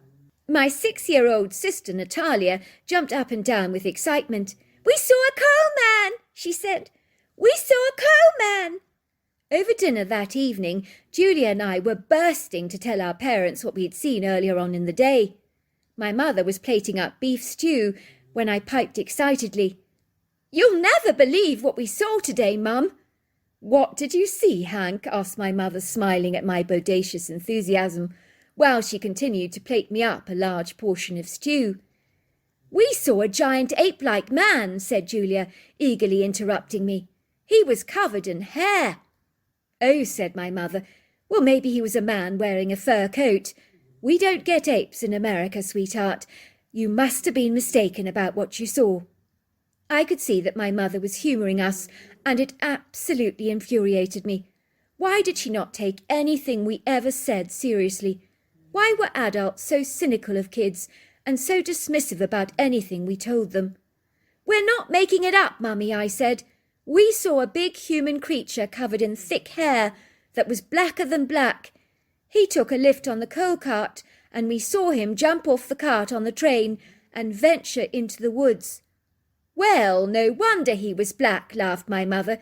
"If he'd been sitting in the coal, he would most certainly give you the impression of being black as coal. He was probably a vagrant taking a little lift." "No," I tried to explain. "You don't understand, Mother." "We saw the coal man, Mummy, a big coal man, and he was covered in long hair," cried my sister Natalia, looking very thrilled with herself. "That's nice, dear," said my mother, looking incredibly disinterested and, of course, very unimpressed at the same time. Why bother telling adults anything, I thought. They never took anything we said seriously. "Don't get too close to those trains, kids," said my father, addressing me, diving into his stew. "This is delicious, sweetheart," he said to my mother, and before long the conversation shifted to what my father's day had been like on the cotton plantation. From that moment on, my sister and I firmly decided to never ever discuss with our parents what we'd seen. But we regularly went to watch the train with the rail carts, bountifully filled with coal going by, and sometimes we would see the black hairy humanoid jumping off the rail car and gliding up the rocky embankment towards where we were sitting. I think taking the train was like a huge game to him, as there were indeed times we would watch him counterbalance his hefty body on the edge of the coal cart, like balancing on a tightrope. Of course he could have been showing off, but I don't actually think that was the case. We realised that his rides on the train were a source of great entertainment for him, much like we would ride a roller coaster. I promise you I've never seen a creature with such extraordinary balance, nimbleness and stability, as he had the prowess of a masterful acrobat, and he walked on the edges of the coal cart, much like a tightrope, with such a stable footing, never once slipping. If I ever attempted half of what he did on that coal cart, I could potentially have lost a limb or been killed on the spot, as his antics would have been too dangerous to replicate. After a while we became used to seeing him, and he became used to seeing us, and we would often just sit there waiting for him. Upon seeing us he would stand for a moment and regard us rather bashfully with his friendly expressive eyes, but he seemed so overcome by a timid reserve and painful shyness that he was desperately trying to conquer. I think he was timid, diffident and reticent by nature, but he so wanted to have confidence and courage to change that, but somehow he couldn't, as it was in his natural genetic makeup to be evasive and self-effacing. It was really sad, because he had such a youthful, playful energy about him, which was stifled by his irresolute demeanour. We would watch the timorous creature gliding into the woods, sometimes glancing briefly at us over his sizable shoulders for a second, and we sensed he longed to make friends with us, as we did with him, but we doubted that that would ever happen. My sisters and I reached the conclusion he would use the train as an easy mode of transportation, because on the other side of the track there were also trains going in the opposite direction. I guess the hairy creature could jump on and off different rail carts at will, and with his black hair he would lie down on the coal and remain completely inconspicuous and invisible. One day my little sister Natalia ran up boldly to the creature. I could hardly believe it. She was wearing her tiny dress with white stockings and looked so terribly cute that it would have been difficult for your heart not to melt like butter upon seeing her. She dug into her pockets and handed the critter 2 apples. "For you," she said proudly. In that moment I could see a notable, very dramatic and miraculous change in the creature, almost as if we had managed to break through that hardened barrier of reserve. I could see the creature's face soften, and even the edges of his lips seemed to move upwards, and there was such a delighted, touched look in his eyes, as if in some way my sister's generosity had melted his heart like Swiss chocolate. He took the apples from her and patted her little back affectionately, as if to say thank you. My little sister looked so thrilled and boasted to us tirelessly that the coal man liked her the very best. Every time we saw the creature, my little sister Natalia had stuffed her pockets full with stuff she had saved especially for him. Sometimes, even at tea time, she would put away treats to give to the creature, like pecan nut pie or apple crumb cake. One day the creature squatted on the ground very low, patted his shoulders and indicated for Natalia to climb onto his back, so he could give her a ride, and she unhesitantly mounted his shoulders, and we watched her disappear into the woods, and we could hear her delighted giggles. The creature came gliding back, moments later, to deliver my sister back to us, and then he offered a lift to Julia, who eagerly accepted a ride from him. But when he came back and offered me a ride, I simply refused. I remember I was very indignant with both of my sisters for accepting rides on this strange creature's back, but they didn't care about my affronted protests, as they were having a whale of a time together. "You're just jealous," piped Julia, "just because you want a ride from the creature, but you just won't accept one because you're way too proud. But Natalia and I are having fun, and you can't stop us." "I'll tell Mum and Dad," I challenged her. "They won't believe you," she laughed. In truth, I was jealous of my sisters, as I secretly did want a ride on the creature's back, but I didn't want to admit it either. One day the creature observed my downcast expression and encouraged me to ride him by patting his shoulders several times. "Go on," said my sister Julia. "You know you want to. He also wants to give you a ride. Let him. He likes you." I didn't need much prompting or encouraging, although I was rather bashful and reticent as I climbed onto the creature's shoulders. He seemed to understand my shyness, and he glided with me through the wood green. I could see that to him I was as light as a feather, and the ride on his shoulders was much smoother than that of a horse. His movements were so effortlessly fluid, with a seamless agility, speed and grace, much like a cheetah, and whilst tackling mountainous inclines, he did so with the efficiency of a mountain goat, never slipping or losing his balance even once. Much like my sisters, I became hooked on those shoulder rides, which were easily 7 foot off the ground. It was one hell of an experience, of which I shall never ever forget. One day there was a knock at the cottage door, and my mother invited the gentleman in, if you can call him that. I recognised him as one of the workers that worked under my father's supervision, whom my father described as a miserable, cantankerous fellow that nobody liked at all. I had met him before when we'd been picking huckleberries, and he had screamed at us and told us to get lost. "Can I come in?" he asked my mother. "Of course you can, Winston," she said. "What is this about? Should you not be talking to my husband if it concerns your job?" "It's you I need to talk to, ma'am, and it concerns the conduct of your children that is very troubling to me." On hearing that, I put my ear to the door to ensure I did not miss out on the conversation. What on earth was Winston complaining about now, I wondered. "Oh dear," said my mother, "are they misbehaving? What have they done?" "I don't know how to put this to you," said the man. It would seem your children are playing games with the wild man of the woods. I saw your little girl riding on his shoulders. I am concerned about her welfare, for this wild man could potentially be very dangerous." To this day I do not think my mother realised that my father's workman was talking about a big creature covered in hair, as I think she got her wires crossed and believed that an adult man with nefarious motives was playing games with her children, and that was very concerning for her. "Thank you for alerting me to this issue, Winston. I'm most obliged." After that incident, my mother constantly lectured us tirelessly about the dangers of strangers. "Don't accept piggybacks from strange men," she told us, "and don't ever talk to anyone you don't know, and never accept sweets from strangers." After that incident, we were less inclined to accept piggybanks from the creature for fear of being seen by Winston, but we always brought him food gifts, and he became a good friend to us. The creature never spoke to us in words, but more in facial expressions and a series of grunts, and he would draw in the sand to try and explain things to us. For what we could discern, he had a brother and a mother, but his father appeared to be dead, as he'd been killed by a hunter, which was desperately sad. They lived in the cave in the mountains and enjoyed riding the coal carts for fun. One day, as we were watching the passenger train and waving at all the people, a huge present was flung in our direction, landing on the flat verge in the bottom of the embankment, and we ran towards it eagerly and grabbed it, tearing it open with gleeful faces. There was a little note attached to the present which read, "To the 3 children on the railway line. I'm the old man sitting in the 3rd carriage, wearing the glasses and the bright red scarf. Seeing you children in the morning with your cheerful signs makes an old man incredibly happy. It also brings a smile to my face. I have told my wife about you all, and enclosed in this parcel are 3 knitted jerseys for the 3 of you that I hope are the right sizes.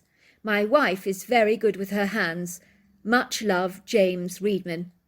I do remember that the sweaters were not only perfect, but the most magnificent sweaters that we've ever owned, and when we showed my mother our presents, she began to shed a couple of tears. "How terribly sweet," she said. "What a generous thing to do, making such fabulous sweaters for you. You really must have made the poor man so happy." The next day, as the train went past, we lifted up a sign which read, "Dear James, thanks for the sweaters," and we could see him lifting up his handkerchief and waving at us. After a couple of years of working at the cotton farm, my father ended up getting beaten up by the obnoxious, insolent Winston after he'd been drinking on the job and became belligerent and aggressive.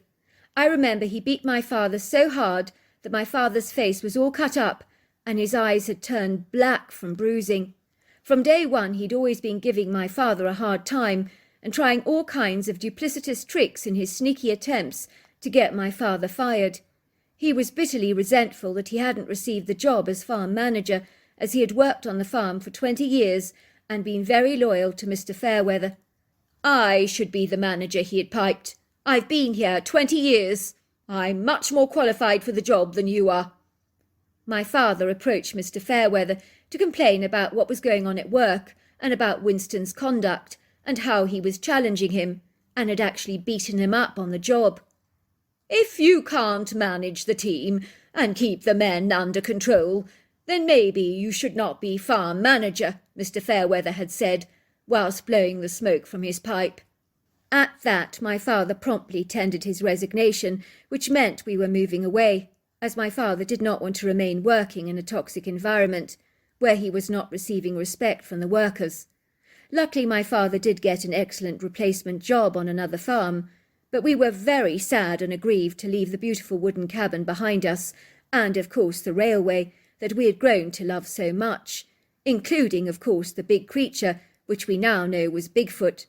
So we never saw old Mr. Redwood again, nor our hairy friend, that all these years later, we know who he is, Bigfoot, Sasquatch, or Yeti.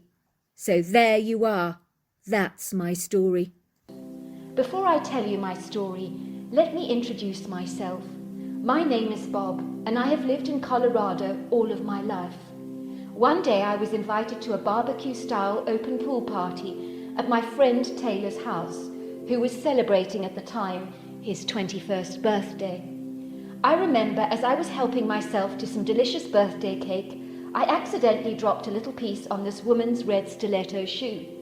I hastily brushed off the excessive cream and cake with my tissue that was in my pocket and apologized profusely, only to find myself staring up into the most beautiful blue eyes belonging to this ravishing blonde bombshell who looked as if she had stepped off the cover of a magazine. I found out her name was Claudia, and as we chatted, I did not really take in a word she was saying because I was so smitten by her. Her appearance was stunning. Everything about her was flawless, from her seemingly perfect skin tone to her smooth highlighted hair and manicured bright pink nails. I could hardly believe my luck that she had not been snatched up by some amorous, handsome-looking male. In short, she was available to date me, and that was extraordinary.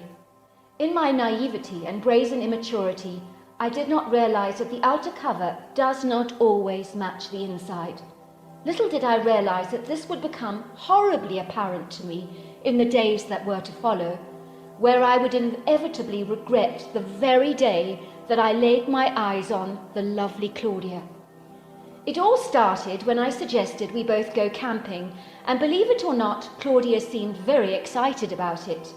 I told her we would be living in very rough conditions, eating freeze-dried food, as well as boiling water from the lake and sleeping in sleeping bags in a tent. It would be rudimentary and basic, I warned her. I remember that beautiful day when we set out. It was so lovely. It was a warm, sunny day, and I was enjoying our walk and taking in the beautiful scenery from the clear azure blue sky to the lush green vegetation and the tall, regal trees of the forest.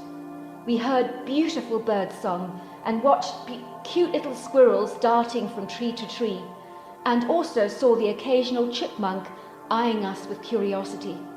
It was a glorious day, and as I was looking so forward to roughing it out here, I was going to enjoy myself in this earthly paradise. Not once did Claudia marvel at the great outdoors and the serene beauty and magic of the forest. Instead, the moaning and groaning and protesting started almost immediately. "It's too hot, and I'm so tired," she complained. Next, she was bored out of her skull. "I just wish I was back home," she would say. The next thing I knew was she was screaming at the top of her lungs, "Ah!" And I rushed over to her side to see what was wrong. I thought something terrible had happened to her, like being bitten by a snake. But no, she had snagged her nail and was crying out bitterly. "My nail varnish is ruined," she screamed. "Do you have any idea how expensive my manicures are? It's this awful place.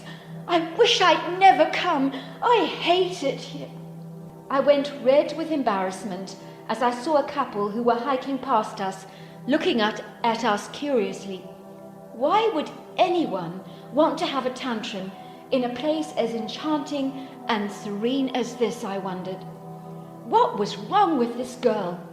I was beginning to find Claudia extremely annoying, and the hardened scowl on her face grew longer and longer by the second, and I was beginning to loathe the very sight of her. I even began to ask myself how I had ever found her physically attractive. All the things that had initially captivated me about the lovely Claudia seemed to have dissolved almost instantly, and now even her physical appearance had lost its appeal, and I began to find her unattractive. I cannot tell you how much a drag Claudia was. You would have had to be there to actually physically see it to believe it. We set out our camp for the night in a beautiful clearing, yards away from the pristine lake that shimmered like the most incredible silver under the noonday sun. I prepared a beautiful crackling fire for us and brewed some hot coffee for Claudia, who took a sip and threw it in the ground in disgust. "I'm not drinking this nasty swill," she complained. I prepared our freeze-dried meal, which I cooked in a pot over a mini portable gas hob. It was a perfectly decent dish of stew and rice. Claudia took one bite and spat it out and then threw the rest of it on the ground. "I am not eating this stuff. It's utterly disgusting." "There's nothing wrong with it," I assured her. "It actually tastes rather good. Just give it another go." "Well," she complained, "your standards are way too low. You wouldn't know better." I wish I could say I was a gentleman, but I'm ashamed to say I am not.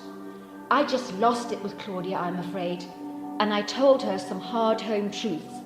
I told her that she was a spoilt little brat who was ungrateful and selfish and could not see a good thing if it came up and bit her in the face. I also told her that I warned her that camping was not for the faint-hearted and that she would have to rough it, and she had agreed to come under those circumstances. Claudia was enraged with me. "You never told me that I would be bitten by mosquitoes, nor did you tell me I would eat dog food or drink pond swill and have such a boring time with someone as mean, as insensitive as you. If I had known what you are really like, I would never have come, not in a million years." With that, she stamped her foot like an obstinate child and said, "I'm out of here." And with that, she marched off in a terrible huff. I'm afraid to say I called her bluff. I really thought Claudia would go nowhere further away from our tent, just somewhere close by to sulk. I had no idea that she would be so incredibly obstinate and stubborn and pig-headed that she would storm off into the surrounding countryside all on her own, without anything to protect herself from any impending danger. I sat down in my sleeping bag and took a quick nap, but I woke up 3 hours later to find that Claudia was not in the tent and was nowhere to be found. I began cursing myself privately for speaking my mind to Claudia. If only I had gritted my teeth and been nice to her, however hard that was. Now she could be anywhere in the forest, and she could get herself into all kinds of terrible, terrible trouble. It was a cool night, and Claudia did not have anything warm on, and that was not a good start. And neither did she have a torch, so she would not be able to see very clearly. Darkness had spread over the valley, and the only light generated on this night was the low glow of the half moon. I was growing increasingly worried about Claudia, as I was responsible for taking care of her, and I had really let her down horribly. I spent ages searching for Claudia and calling out her name, and then suddenly I heard her screams. I was not sure what to think. Had she torn another nail, I wondered, or was she just terribly afraid of the dark? I had no idea that Claudia could be in real danger. She had cried wolf out too many times. I scrambled as quickly as I could through the forest towards the sound of Claudia's screams. Then I found her. She was standing there with a long stick in her arms, waving it aggressively at 3 creatures that just stood there staring at her with remarkably surprised looks on their long primate-looking faces. "Kill them!" screamed Claudia as I approached. "Kill the hairy, ugly monsters! Kill them now! Where is your rifle? Hurry! They're going to kill me!" I found myself standing before 3 creatures. I studied them with the light of my torch, which did not please them at all as the light bothered their eyes. What was I seeing, I wondered in awe and in total amazement. Standing before us was 3 dark, shadowy forms that were covered in black hair, and the tallest creature was about 7 foot tall, while the other 2 were shorter at 6 feet. They were not bears, I thought. What on earth were they? I have never seen anything like them before, and I'd never even heard of creatures like this. I didn't even know that such creatures existed. The heads were almost shaped like a cone, and the faces were hairless with very flat noses, slim mouths, and brown eyes that flickered with red eyeshine when they were in the dark. Their bodies were incredibly strong, muscular, and broad, especially in the shoulder area and chest. I would say at a guess they weighed about 500 pounds each, or more. When Claudia screamed shrilly, they would cover their ears because they could not bear the sound of her screams, almost if the frequency of her screams literally hurt their ears. They did not move but stood there silently, like 3 frozen statues, just staring at us in bewilderment. I think they were more shocked to see us than we were to see them. At least that was the impression I got. Not once did they come across aggressive, angry, or even retaliatory, which was surprising considering the way that Claudia was behaving.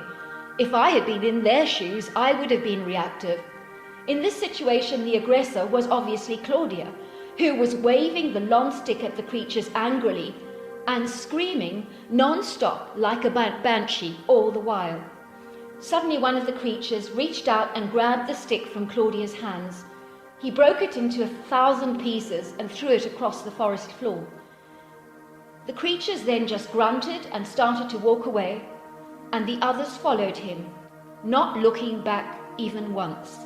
"See," I said to Claudia, "those creatures, they weren't going to hurt you." Claudia could not stop sobbing.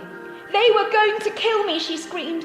"Could you not see that? Are you that blind? Why did you not kill the horrible hairy monsters? They were so ugly and disgusting. Are you a wimp or what?" "Why do you think they were going to kill you?" I asked. "Well, look how big and dangerous they are."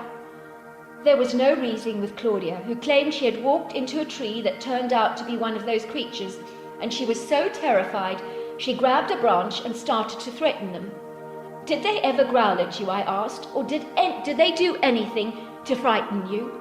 "No," she said, "but look how scary they are." I'm not going to kill something just because it looks scary, especially if it's not threatening you. Those creatures were incredibly peaceful. Not once were they retaliatory, I explained.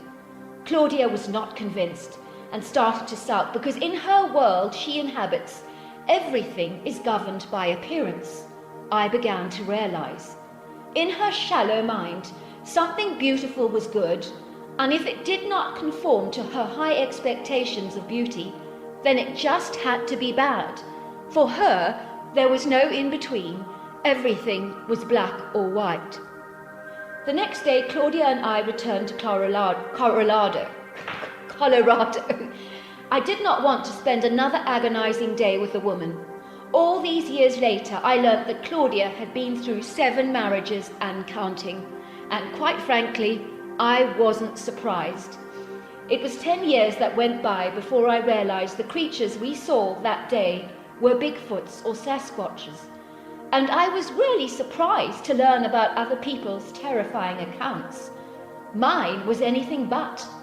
I found the creatures to be extremely docile and gentle. At least that's the impression they gave me. If they had been aggressive, I do admit, that would have been terrifying. So there you are. That is my encounter that would never have transpired if it had not been for my volatile girlfriend. Maybe there was something good about her after all, because if it hadn't been for her, I may never have met a Bigfoot. Dear Sarah, my name is Andre, and I'm a retired police officer from Washington State, and have worked for the police force for many, many years. And I believe I have had some hair-raising experiences as a police officer that defy natural explanation. My Bigfoot encounter happened to me about 31 years ago, and is an encounter that horrifies me to this very day. It is hard to imagine that what I experienced was real at all. When I see the events that transpired that dreadful night, it is almost as if I am watching a horrific movie.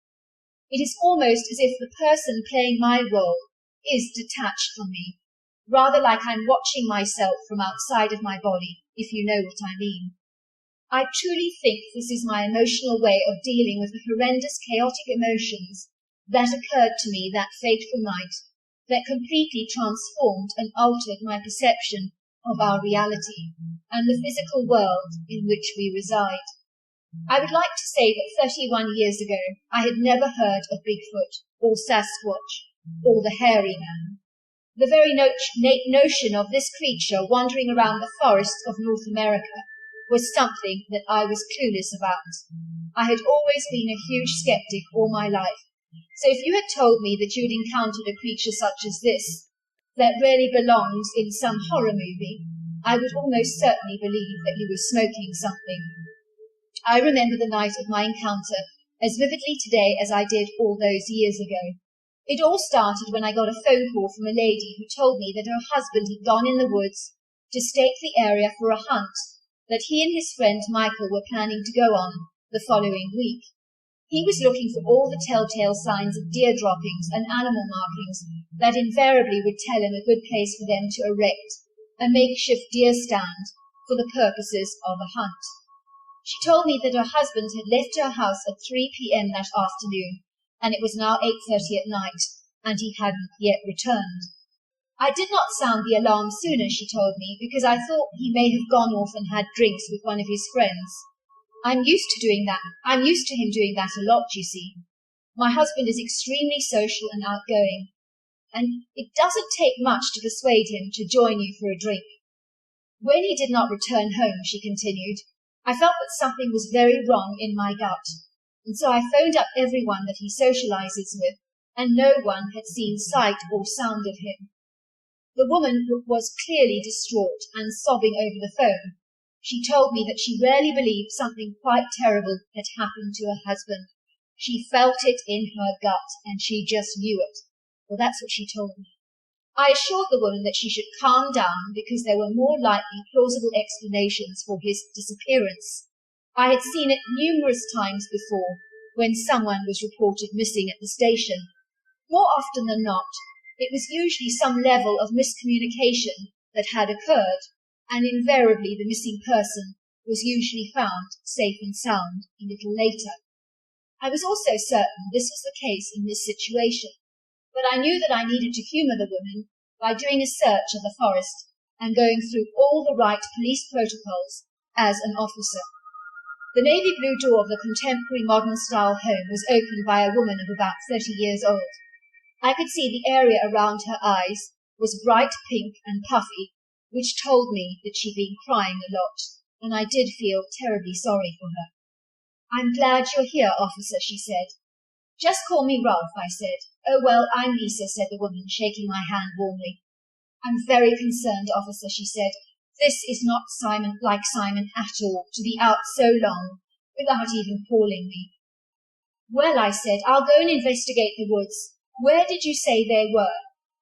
She gave me details of the location, and I drove to the area in question and parked my car in the clearing outside the forest that I could see stretched out for miles and miles. It was growing dark, and I only had my torch for light, so this mission was not as easy as I had imagined. I wondered whether I should call for backup, but I still adamantly believed that the husband would turn up eventually, and it really wasn't worth phoning the other officers on duty. I decided I'd just phone my partner, Mark, up, because I knew it would be an arduous mission going through this forest without a little bit more help, and besides we could well do with some extra lighting, because the woods were ominously dark. When Mark arrived, I did feel a sense of relief. It was so much better doing a job like this as a team, and thankfully he had brought a powerful light source with him, which made all the difference. I imagine the husband will turn up, I told Mark. You know the usual story with the frantic spouse imagining all kinds of weird scenarios have happened to their loved one. Mark nodded at me knowingly. As we ventured into the forest, it was eerily quiet. The stillness was provocative. It rarely disturbed me because I was used to the sounds of crickets and animal calls that we so often in this part of the world hear. I could see Mark looking increasingly uncomfortable. These woods are sinister, he remarked. Something doesn't feel right here, don't you think?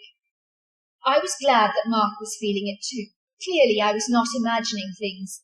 I had sensed that something was terribly wrong too, but what was out of place I really could not say. Suddenly we could smell the foulest odour in the air, and it was positively revolting, reminding me of a decaying skunk. That's how foul the smell was. What in the world is that smell? Remarked Mark. I've never smelled anything so vile in my entire life. The more we ventured into the woods, the stronger and more horrendous the smell became. We noticed that all over the woods the tree limbs had been torn out of the ground, rather like weeds from a lawn. Who had the power to pull out heavy 1,000-pound trunks out by the roots? I wondered in astonishment. Hear that? I asked Mark. I could hear the sound of an animal snorting. For a moment I thought it was a hog, and I knew how formidable encounters with these creatures could be, because they can be prone to aggression. Hopefully, if this creature saw us, it would just run away, especially if we didn't bother it. I expected to see a hog, but that's not what I saw. Dangling from a tree branch was a man's hand. It had been tied to the tree purposefully with a piece of long grass. Whoever had done this was leaving a clear message to stay away, or at least that's what I thought. Or maybe it was designed to just scare us off. Mark and I stared at the horrific sight in disbelief. I was now very concerned because it was more than likely that Lisa's husband had come to an untimely end. I was concerned that he had become a victim of foul play, because predators do not hang hands on trees. Whoever had done this was extremely intelligent, so it had to be human, and a macabre one at that, who clearly got off on scaring people half to death. I immediately called for backup, because now I was concerned. Once again I heard the snorting sound, and became increasingly uncomfortable because I was wondering if the man who had harmed Lisa's husband was still loitering around the forest. He was clearly someone completely insane, I thought, or a nut that was short of a bolt. Suddenly we heard the most formidable growl. It went right through our body, almost like a bass sound. I do not know how else to explain it, but I will say this.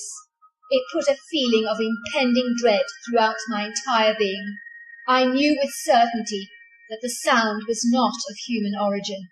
It was more supernatural than anything else. Almost at once I could feel eyes on me, and I knew that who or whatever this predator was, they were watching us in the same way that a savage creature stalks out its prey.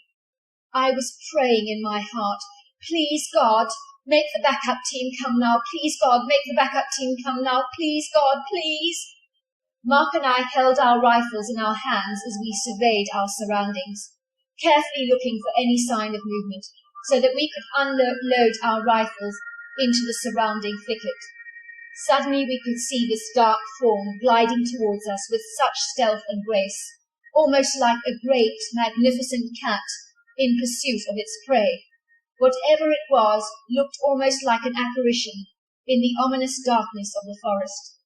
Once my torchlight caught a glimpse of the creature, I almost screamed out in horror. This creature, whatever it was the most hideous thing that I had ever seen in my entire life. In that moment, I almost saw my life flashing before me, like you would if you knew that you were yards away from an apex predator that would invariably maul you to death. I have never in all my born days tasted, smelt, and touched death like I did in those moments. I could feel the rising levels of bitter-sweet adrenaline coursing through my veins as my whole body trembled in terror. This monstrously ugly bipedal creature that stood before us was about 800 to 900 pounds, and he was very stockily built, with enormous chunky proportions. I would say that his massive chest measured at the very least 7 feet across. All over his body he was covered with the ghastliest black dreadlocks that looked matted and tangled and hung off his body in big tufts.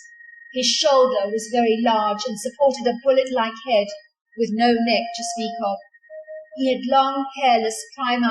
had a long, hairless, primate-looking face, with a very large squash nose, a thin, mean-looking mouth, and the largest blazing red eyes I have ever seen. This creature was human, but he was not human. He was ape, but he was not ape. What in the world was this creature, I wondered, eyeing the thing in horror? Could something like this be real? Could it really be real? Or was my mind playing tricks on me, I wondered? Whatever it was, I knew with certainty that you would never believe such a beast existed unless you saw it with your own eyes. If you told anyone about this beast, they would never believe you. Never, not even in a million trillion years, I thought. The creature raised the corner of his mouth and let out a threatening snarl, showing a mouth full of smooth, human-looking teeth that were much larger than ours. I could feel myself shaking in terror and it was impossible to stand still, which meant it was hard to keep my hands steady.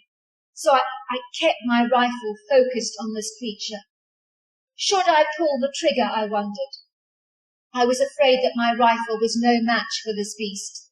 I could tell he had the strength to tear both Mark and I in half like a piece of paper. There were no manuals written on how to deal with something like this. Should I play dead? Should I stand still, run, scream, shoot, or what? I just didn't know what the answer was. Supposing I unloaded my rifle, would that make the creature react even more violently and cause us more serious physical harm?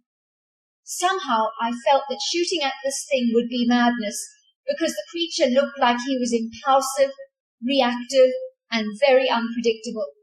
My thoughts travelled back to the human hand that was tied on a branch. Had Lisa's husband maddened this beast by shooting at him? Somehow I expected that is what had happened. It was almost like an inexplanatory knowing that shot into my mind like a crystal clear revelation that long after the event I was never able to explain. Whatever you do, Mark, I said slowly, do not unload your rifle, because if you do, we are both dead, and I mean dead. Mark was wobbling frantically, like a blancmange jelly, and I noticed that even his teeth were chattering violently, while there were beads of perspiration on his forehead that ran down his face like salty tears. Is this thing not going to kill us anyway? He said. Let's just both shoot now. What have we got to lose? Please don't, I said to Mark as calmly as I could. Trust me on this one, please. The creature continued to snarl at us like an aggressive dog, and all the while he seemed to be studying us and watching our rifles closely at the very same time. Suddenly he made a sound of a rifle going off, and I promise you that sound was the real deal. He imitated that sound to perfection. It was like he was telling us he knew what our rifles were, and he was not the least bit happy about it.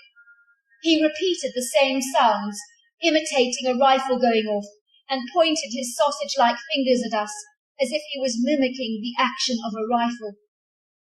It was extraordinary how this beast was able to step into the perfect role of playing or acting like a shooter. His reenactment was flawless, and I was stunned. He even acted as if he had been shot. He laid his gargantuan hands on an area of flesh on his leg and let out a whimper, and then he pretended to limp. I was astonished. The creature had given us an Academy Award-winning performance, and I could see he had superior intelligence, and frankly, I was stunned. I looked at Mark, and he was in a terrible state.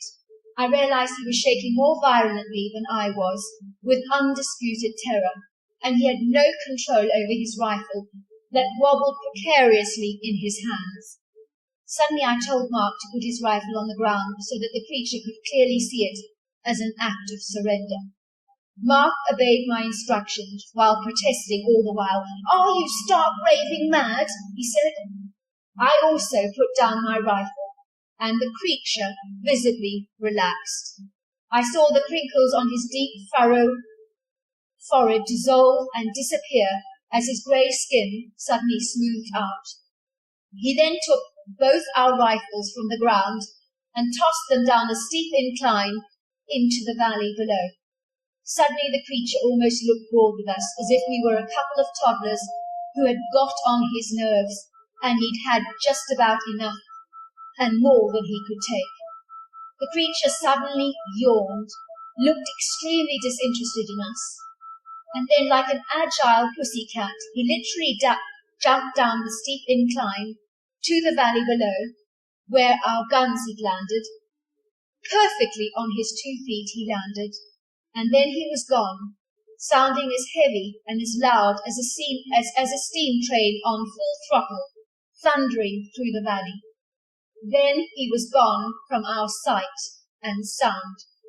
I looked down at my legs and feet in surprise. I was still in one piece and very much alive. I could hardly believe my luck. I was almost certain that I would have been dead by now. The relief was almost more overwhelming for me than the fear itself. Mark looked more surprised than I was that the creature had gone.